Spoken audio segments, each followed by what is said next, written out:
Hello, Dungeon Master. Pull those covers up to your eyes and prepare for us to make a spooky Halloween roleplay map, as well as giving you a number of encounters that you can use the map for too. So, let's creepy crawl right into it. We start by creating a long-style house, an entrance garden, a building, an allotment, followed by a personal cemetery. We then create the exact same rooms on the right-hand side. The aim is to create one good side on the left and one haunted side on the right. Items will be similar in both sides, but with a twist, like the flooring being broken on the right-hand side and shiny on the left. Even the earth and soil in the allotment area is different. One rich in nourishment, and one barren and desolate. While we will focus on each room in detail and adding the items in soon, first, we go around creating or destroying the walls on each of the maps. There are different types of walls you can use, and if you want to play around with them, you can make some nice looking walls and some nice looking wrecked walls too. Let's go through a few ways you can use this map, along with ways you can use certain items too. The first way you could use this map is for the players to investigate a murder. The local authorities are perplexed. Several guards have been sent to investigate a house after a reported murder of the local heiress, but they haven't come back. Now the local authorities are low on manpower and need someone to go and find out just what is going on in that old house. Also, they need to bring the guards back so they can get on with their own work. The players are tasked with going to the house and finding these guards, then assisting them with looking around the house to find this murdered heiress and gathering clues and items to help find out who's done it. When they arrive, the guards aren't in the front garden, so they must have already gone inside, right? When entering, the players will make their way through the house. They'll notice strange occurrences seem to be happening. Glimpses of shadows passing the windows, and slight movement in the mirrors. There are even strange noises of moving furniture. Nothing's happening in this room. Nothing even looks out of place. If the mirrors are investigated further, you might have one of the players be able to get glimpses into the haunted side of the house. A body laid in the middle of the floor, blood splatter everywhere. Even images of ghosts are moving around the room past the window. If they investigate the room further, they might find clues like journals or important letters. The heiress might have business correspondence letters, talking about how her money is running out. She needs to do something quickly before the family home gets taken from her. The family vault holds the last of the gold. Collectors will be around shortly to retrieve the final payment. Maybe she was being blackmailed for money to keep a long-standing family secret. And if not paid, all the dirty secrets will be released. People cannot know what lies in the family crypt.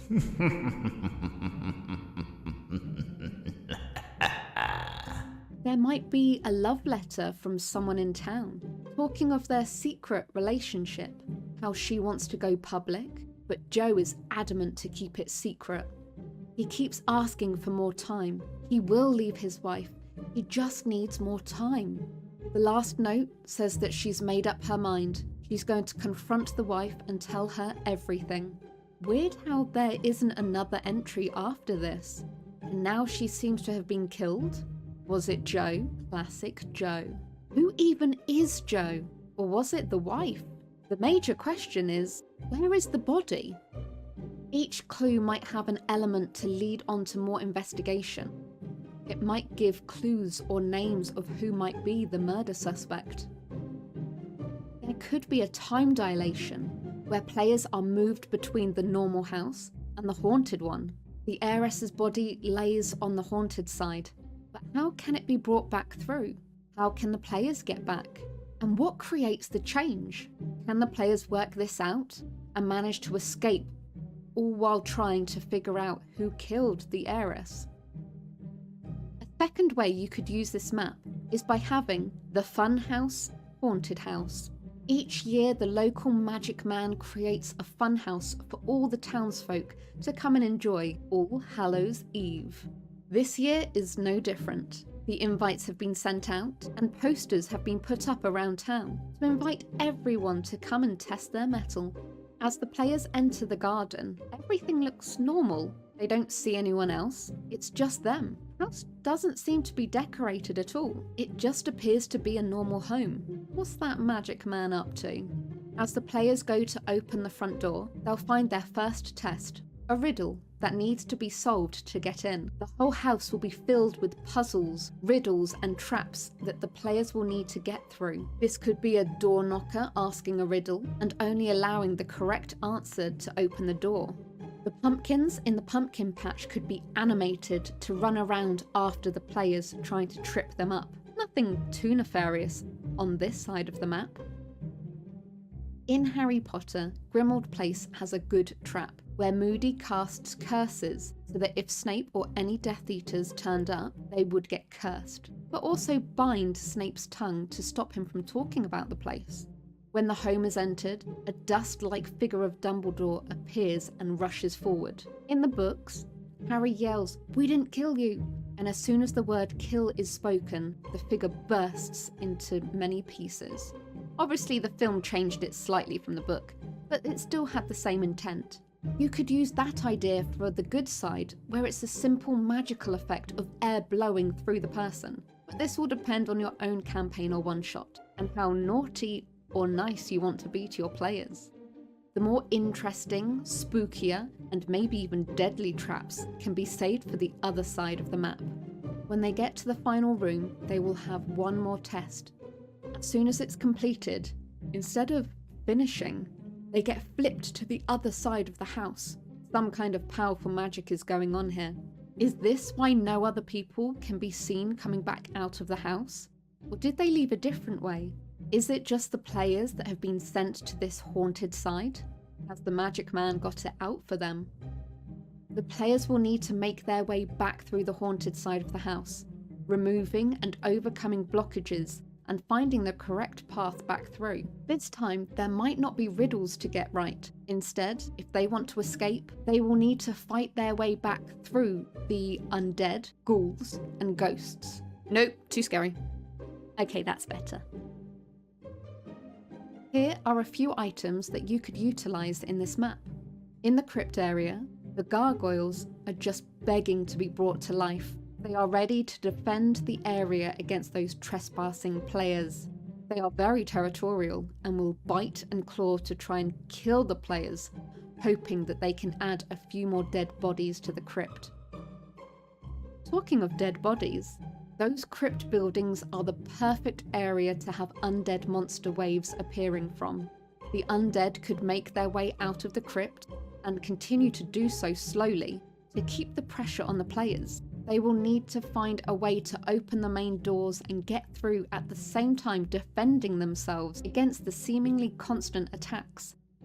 The waves will ensure players are not overwhelmed all at once by multiple targets. It will give them time to pick them off, heal if they need to, and figure out how to get through that door.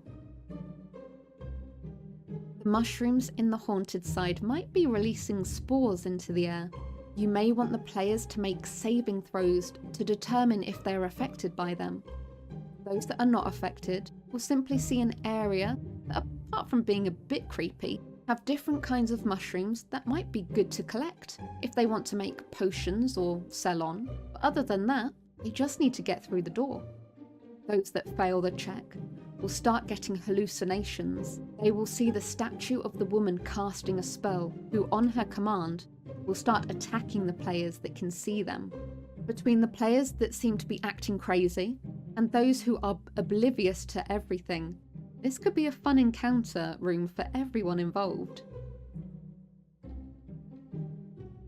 The pumpkins on the haunted side might become animated and chase the players around. Maybe they only move when the glow in the middle is activated. When it's not glowing, the pumpkins become dormant. You could have certain floor tiles or ground tiles that when stood on will activate the glow. Will the players be able to figure out the on-off switch? Or will they just destroy all the pumpkins and make coffee out of them? A pumpkin spice latte for Aconite. Woohoo! Mirrors can be an interesting way, similar to earlier encounter examples, where players might catch a glimpse of the other side of the house. This could be foreshadowing what is to come, or it might be that there are spirits or people trapped within. The players might want to cover them with cloth, or even smash the mirrors to free the spirits. Something about a haunted house calls for mimics and animated objects to be used. Whilst every chest is begging to be a mimic, there are so many objects you could pick. Sometimes the least suspecting item can be the scariest or funniest. Having a large pile of what is believed to be old furniture suddenly coming to life could be terrifying. A weird concoction of items mashed together, or simply a mimic hiding beneath. As the players try to move items, it suddenly lunges at them. All I'm saying is that I was really glad that the wardrobe from Beauty and the Beast was on our side. Paintings can be used to hold hidden messages or clues to the different puzzles. The paintings might have someone pointing at something.